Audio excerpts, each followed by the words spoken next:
How's it going, everybody? We are Sam Sports. We are a new platform to fantasy football as well as other fantasy sports. Ross here, give you a little bit of an introduction. Right.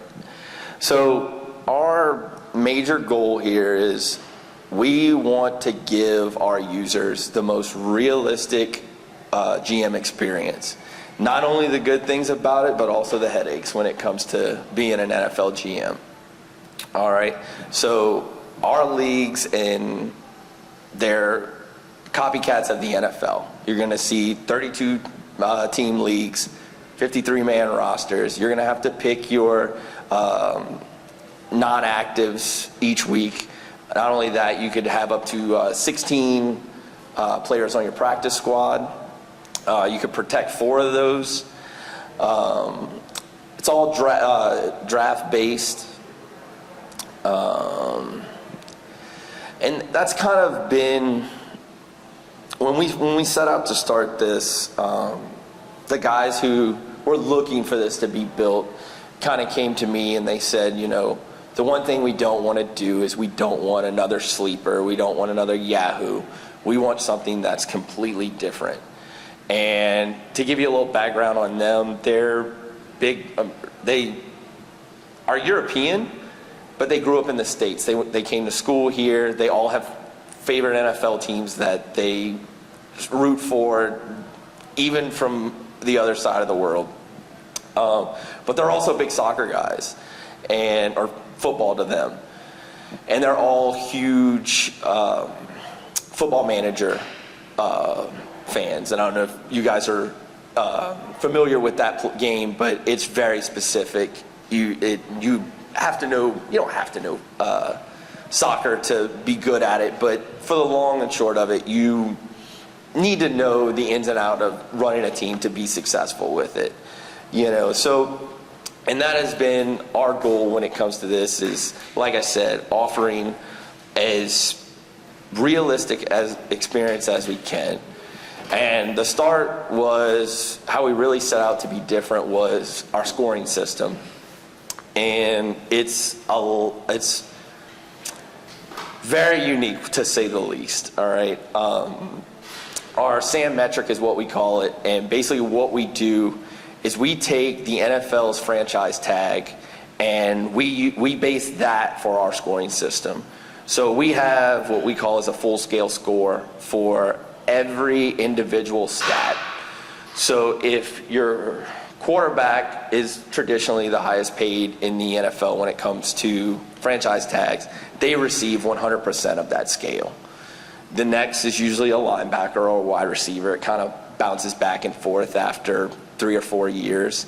And basically, let's say they're making, I think this year, quarterbacks are making around like $36 million on their franchise tag, where the linebacker is probably around 24, 25, I want to say.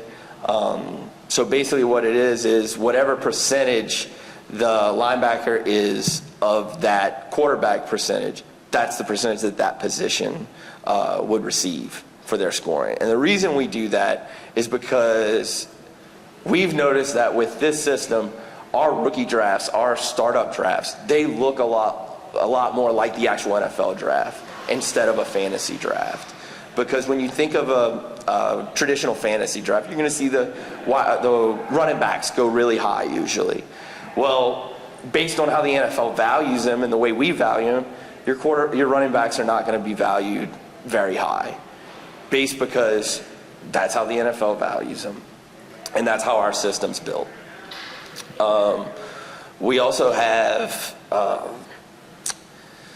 real life contracts with them as well. So we use the real players' contracts to base our league salary cap. So just like in the NFL, you've got a ceiling and a floor. You not only have to be under that ceiling, but you have to be over the floor in order to be able to put in that starting lineup each week. Let's see. Any questions about that so far? Can you start over? You told me, yeah. Because that's usually the big. Oh, go for it. So when you start a league, you start from scratch? Yes. Drafting a 53-man roster? Yes. Correct. How long does that take? It's usually a 2 to 3 day process, but our auto drafts system is made to where you don't have to monitor it all the time.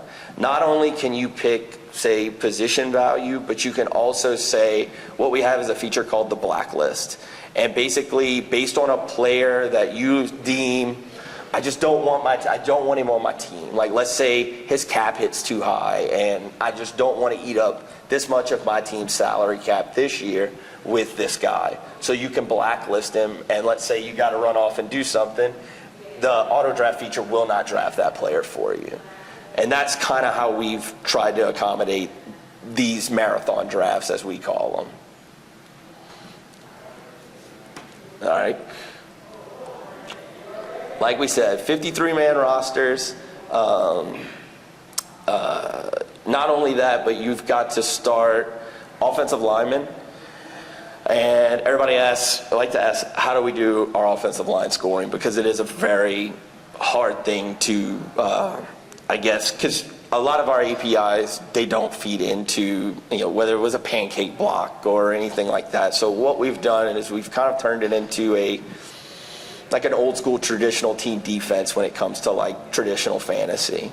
So basically how it works is based on your team's rushing yards, passing touchdowns, rushing touchdowns, and the sacks that they gave up, you get a team score for that. And how we individualize that is based on your individual offensive lineman's snap percentage. That's the percent of that team score that you'll receive each week.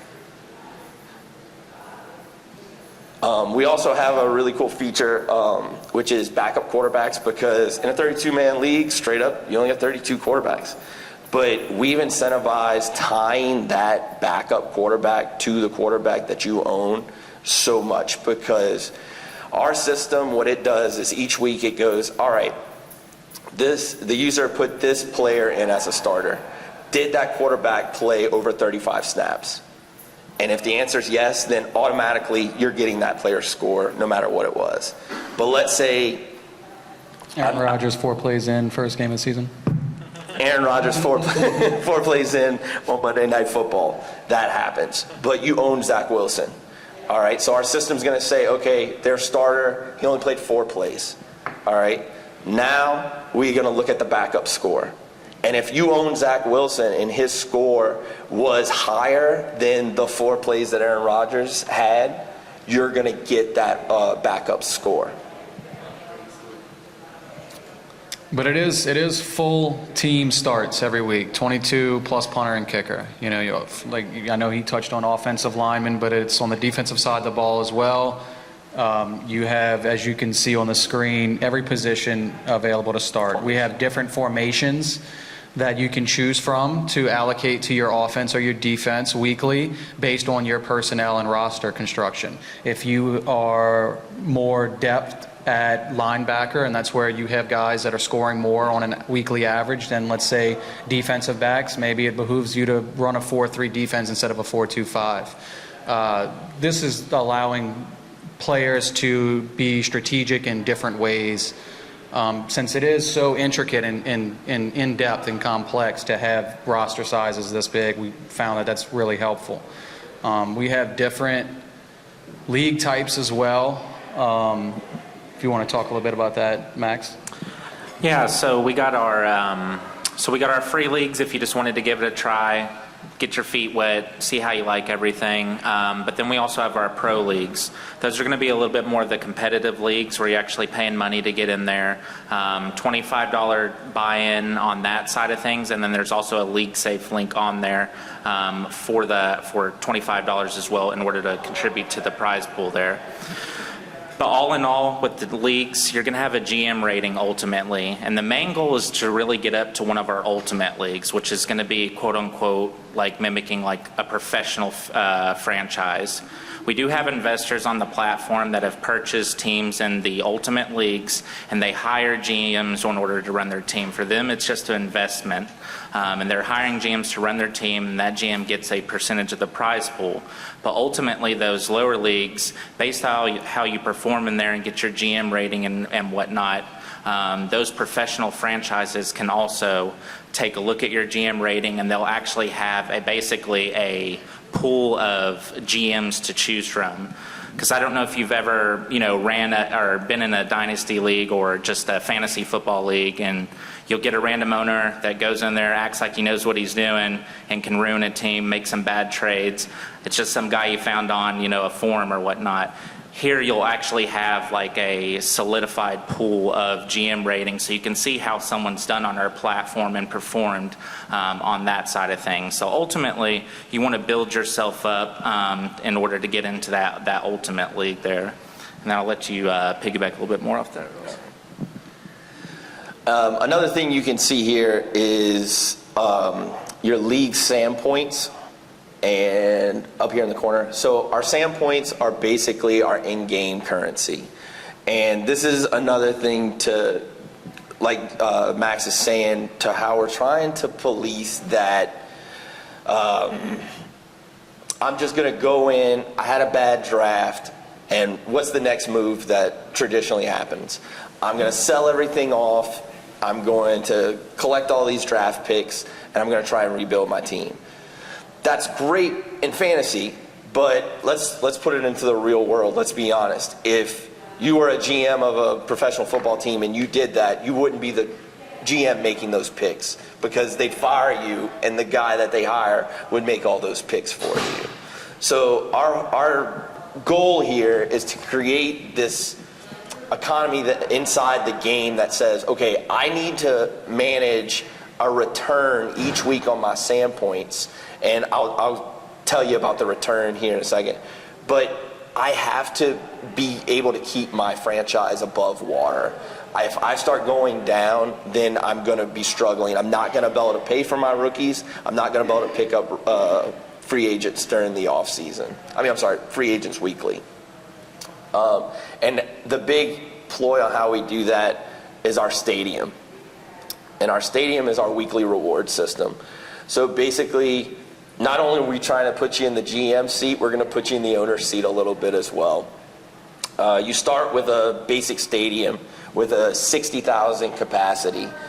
And as long as you're winning, your attendance will stay at 100%, which makes your weekly pot that you're playing for each week that much bigger. Sure. So if you could take a look at the screen here, you'll see that, for this instance that he's describing, 60,000 seating capacity at 100% attendance will yield you 5.1 million SAM points a week that you can then use to turn around and, like he said, use at auction free agents and stuff like that. And you can also use them to upgrade your stadium to a higher seating capacity, which thus will in turn yield greater returns every single week.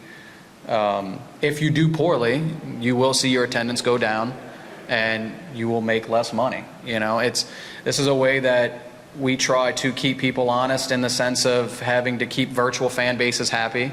Like he mentioned, if you just sold everything and started a rebuild, your team financials would take a hit from your fan base. And not only that, like we said in the NFL, you not only have to be below the ceiling when it comes to your franchise tag, but you have to be over the 89% floor.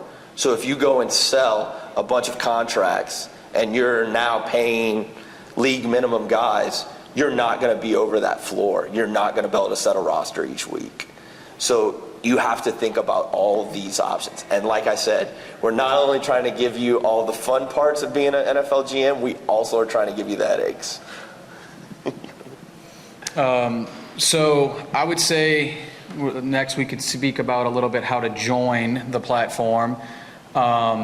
Currently, as it is today, since we're entering our first year of public access, it's kind of a referral program. We have a Clubhouse tab on the website. If anybody's interested, you could input your email with us at our booth today. Or tomorrow. Or tomorrow. We will be here tomorrow. Otherwise, we have a Facebook group that is powered by the platform, and we're all inputted and adminned on there. And if anybody wanted to reach out on there, it's called Dudes of Dynasty, and we would have essentially just send you the link instead of being able to just go to the website right now and sign up freely. I think it's like Ross was saying earlier, it's just a way to kind of not let it become oversaturated with people who are going to try it out for a day in its early release and then give up on it. And then, you're going to have a lot of leagues that are just not being maintained and trying to avoid that. So if there's interest, those are the avenues that you can explore to try to get involved. So I guess we'll stop right here and see if you guys have any questions with all this craziness. I'm assuming it's dynasty, so you're holding on to this team For our free leagues, we kind of look at it as you're just putting your toe in the water to see if you like. So spend a year with us, and if you like, join a professional league. Which is Professional leagues will be the dynasty. Yes, sir. Free leagues is for 1 year. Yes. correct. Yes, sir. Yep. And I guess we can go into I guess we can talk more about the real crazy side of things, which is our Ultimate League.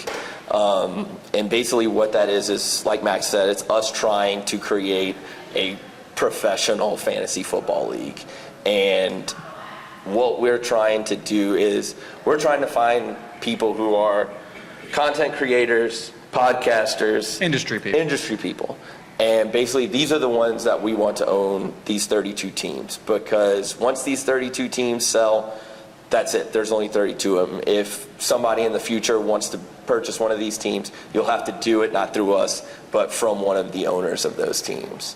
And we will be incentivizing those prize pools based on the popularity of the platform and how things go by that.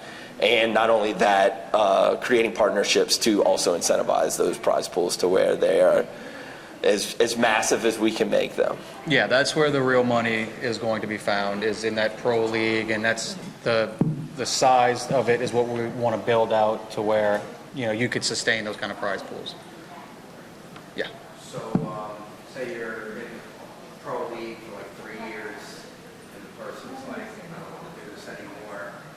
They're like, what? Their credit card's on your file, that's just going to keep getting paid until you find somebody to replace you? Or? No. If at that point in the professional league, if you need us to facilitate a buyer, not only would we just take the team over if you're just, I'm done, I want to walk away, that's fine. Right, yeah. Okay. And what we'll do is we'll go out and we'll replace the owner if it became to that. Yeah, and that's also where that GM rating comes back into play, is to ultimately get to that ultimate league there. So it's important how you maneuver on the platform overall, because you could get picked up by one of these higher level teams and then, get a payday, and you don't really have to do anything. You might not be the owner of the team, but you're getting paid to do it because you've incentivized yourself by performing on our platform there, basically. Yep. And that's kind of the whole drive behind the GM rating as well. That will release probably, we're hoping by the end of September, we'll have the GM rating live. But that's another thing. I've got to keep my GM rating up, because not only do we, you play in a regular fantasy league, you win the league, you get rewarded. On our site, we want to reward the highest GM rating on our platform. So not only are you competing against your league mates, you're also trying to be the best on the platform as well. And the GM rating is weighted, 55% of that value is determined by your weekly start-sit decisions, how much points you had in your active roster versus left on the bench.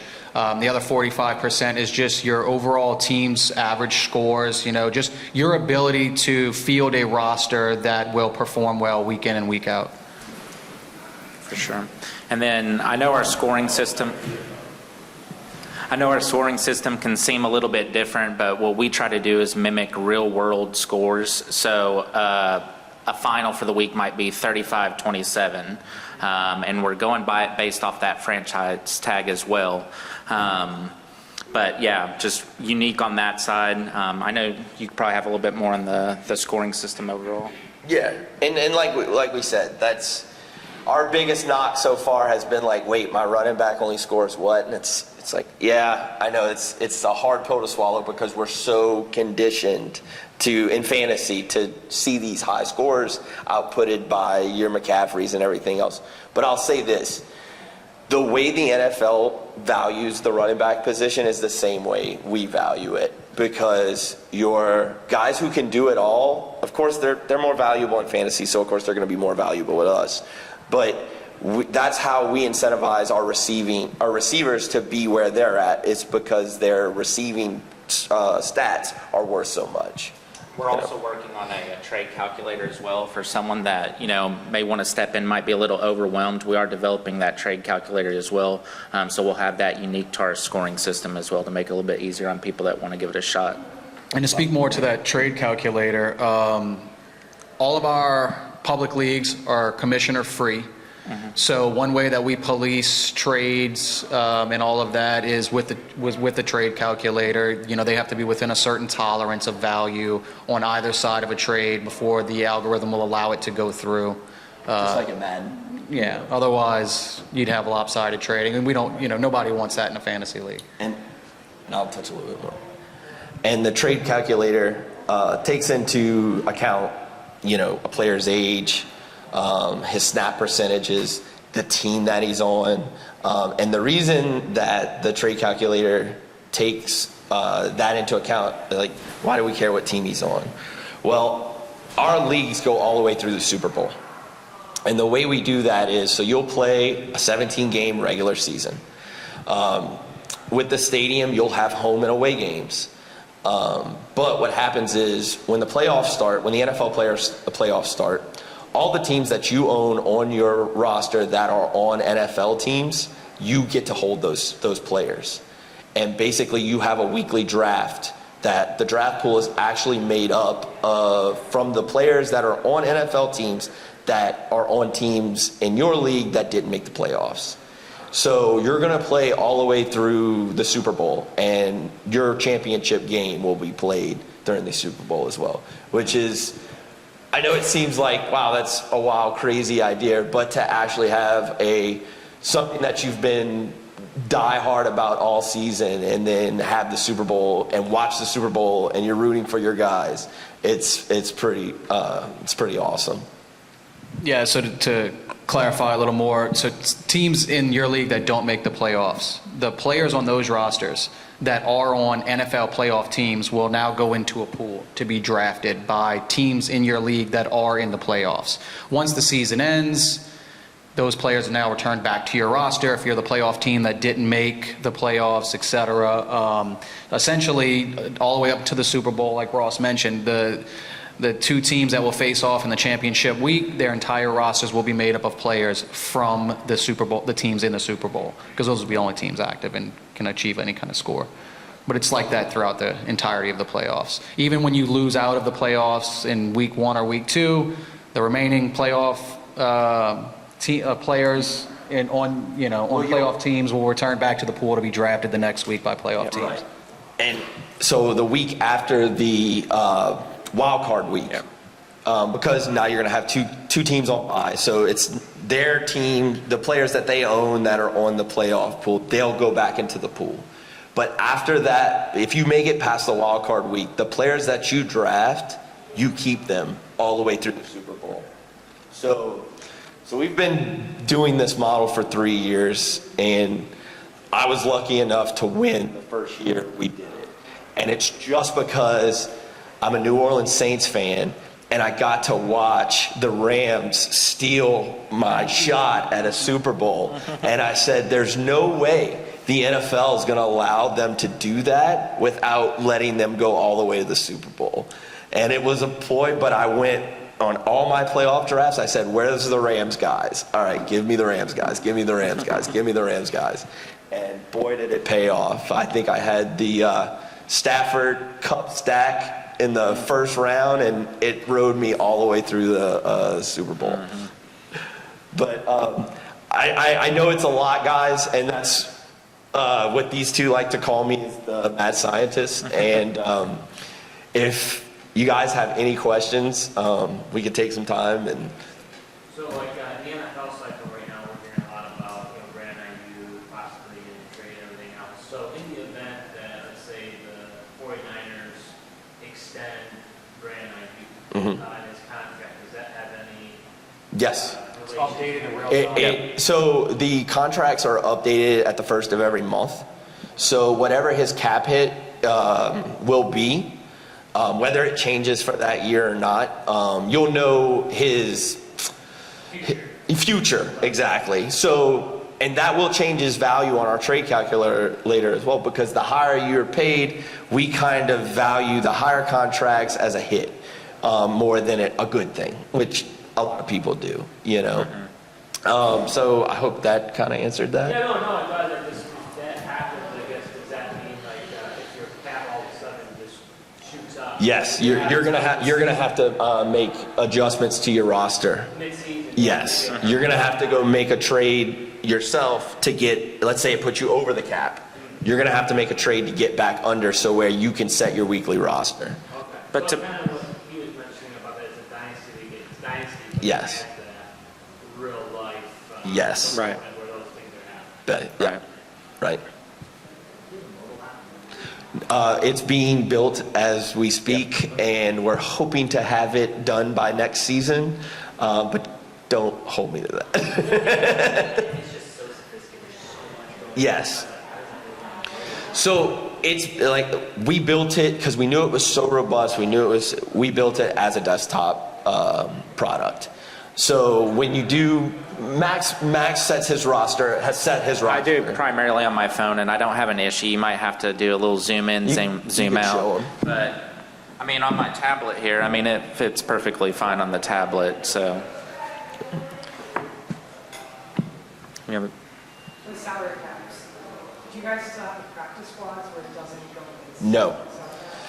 I know when you did your season with us, we didn't count IR or practice squad salaries to the team salary cap, and we ran into a problem where people were hiding salary caps, and we said, oh, there's a loophole, and we closed it. So now your team salary cap is made up of your IR and your practice squad. And you do have like a dead cap on there too that we have. What's the amount? No. Well, As you could tell, the NFL's salary cap right now, it's what, 254, something along those, 254 million. And if you look at ours, it's 229 million. So what the hell? What we do is we take all of the dead money out of the league, out of our leagues. So all the dead money that's in the NFL, we take it out. That way, when you guys are drafting players, you can get over the floor. You can get over, you can build a team that will be legal. Because if we kept it at 254 million and we had everyone trying to hit what 89% of 254, I bet you it's 240. If you're all trying to get to that 240 floor and that's around 800 million in dead money throughout every team in the entire NFL, that's all money that you guys can't touch. So that's why we've made this calculation. And I can kind of, let me let you in on the good stuff. Here it is. So what our admin portal does is we come in every year, we type in the league salary cap, and we type in the league's dead money. We hit calculate, and basically what it does is it creates its parameters, so it knows where it has to be. Mm-hmm. And like we said, we're constantly going over contracts, as you can see. We go through them, and we make sure that the correct amount is there when it needs to be on the first of every month. You kind of alluded to that cap, so being if it's like, if you were to cut somebody, cutting an ad. No, so there's no easy way to do that, really, at least on the tracking, which is why we've went to this model. We've taken basically the total amount of dead cap in the NFL, taken that average and deducted it from the total salary cap. I think what you're asking is, if you cut a player, are you still responsible okay, for some copy. of those? Yeah. Right. You should be responsible. In the NFL, yes, you would be. this is one of the things that we haven't found a good fair way to do it, I'll say. You know, and because we look at it like this: you can't control what a player's being signed for. You know, so why should we penalize you for it? Basically, all we're asking you to do is maintain a roster that is over the floor, which is a pretty unique thing in itself, but under the ceiling. So would you recoup that cap space then? Yes. If let's say you traded Ayuk away, and he had a 15 million, or I'm sure it'll be somewhere north of 20, but you traded him for an upcoming rookie who was drafted in the first round. He's getting paid around 7. So now you would lose the difference on your team. You would save, right? Yeah. And if you were to go add somebody that Exactly. drop somebody, then that. Yep. And all of that happens in real time with our team financial feature. Yeah, I was just curious when you said that cut, I was like. Yeah. Yeah, no, for sure. Okay. Thank you. Thank you. Anything else? Well, like we said, guys, if this interests you, like we said, we're trying to marry that Madden franchise mode and fantasy football, where that's Sam Sports in a nutshell. And if you guys would like to give a free league a try, definitely come by the booth. Shoot us your email, and we'll get you an invite and get you in one of our leagues this year. Yeah, come sign up. We got some shirts over there too for you guys. Appreciate it. Thank you.